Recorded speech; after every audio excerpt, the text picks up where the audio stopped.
કરે છે, હિરોઈન લિયા કરે છે, મોરફીન લિયા કરે છે, ગાંજા લિયા કરે છે, ચરસ લિયા કરે છે, શરાબ પિયા કરે છે.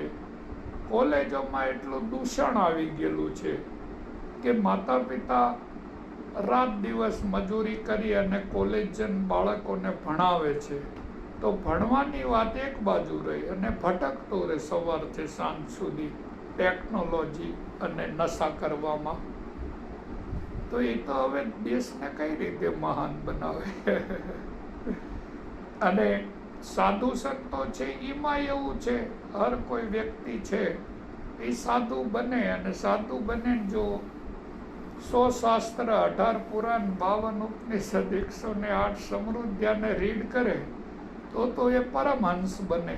અને પરમહંસોની આ વ્યાખ્યા નથી, આ વ્યાખ્યા થાય છે જે બધા ગંજેરીઓ છે એની. હજારો નીકળી ગયા છે બધા ભગવા પહેરીને. અને કોલેજોમાં તે જે એજ્યુકેશન લેવાનું છે એ સૂર્ય વિજ્ઞાન, ચંદ્ર વિજ્ઞાન, ક્ષણ વિજ્ઞાન, વાયુ વિજ્ઞાન, શબ્દ વિજ્ઞાન, અણુ વિજ્ઞાન, જીવ વિજ્ઞાન અને પરાવિજ્ઞાન. તેમ જો કોઈ બાળકોને તમે વિજ્ઞાન અને ધર્મ બંને પેરેલેલ નહીં આપો તો એ કઈ રીતે ઉડી શકે એમ. એક પરિંદો છે અને પરિંદાને ઉડવું છે, તો ઉડવા માટે એના માતા પિતા અવકાશ આપે છે કે ઉડો, અને ઉતરવા માટે અર્થ આપે છે કે આટલી મોટી વર્લ્ડની પ્લેટ છે પૃથ્વીની, કોઈ બી દેશમાં જાઓ ઉડી. પણ ઉડવા માટેની પાંખો છે, એક બાજુ ધર્મ અને બીજી બાજુ વિજ્ઞાન. એટલે આ સ્કૂલની જ્યાં બી સ્થાપના થાય તો એક કોલેજ અને એક ગુરુકુળ બંને કોમ્યુનિકેશન કરો. દિવાલ જ હોવી જોઈએ વચ્ચે, આ બાજુ એજ્યુકેશન ચાલે અને આ બાજુ ધર્મ ને રિલેટેડ નોલેજ. અષ્ટાંગ યોગ, યજ્ઞ જે બી પ્રકૃતિને પવિત્ર કરે. તો કીડીથી માંડી અને હાથી સુધી, બેક્ટેરિયાથી માંડી અને ગરુડ સુધી, અને તૃણ વનસ્પતિથી વડ વૃક્ષ સુધી, હર બાળક સબકોન્શિયસ માઇન્ડથી સીધી વાત કરી શકે, તેને કહેવાય અધ્યાત્મ.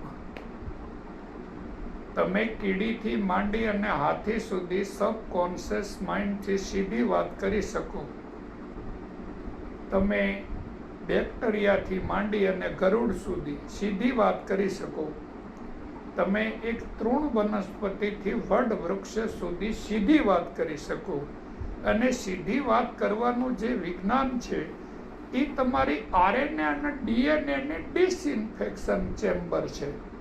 તેમાં જેનેટિક મેમ્બ્રેન છે, અને જેનેટિક મેમ્બ્રેન છે તે સેલની છે, કોશિકાની છે, અને ન્યુરોલોજિસ્ટ પ્રોગ્રામ છે, motor intersensory, motor neurons, interneurons, sensory neurons.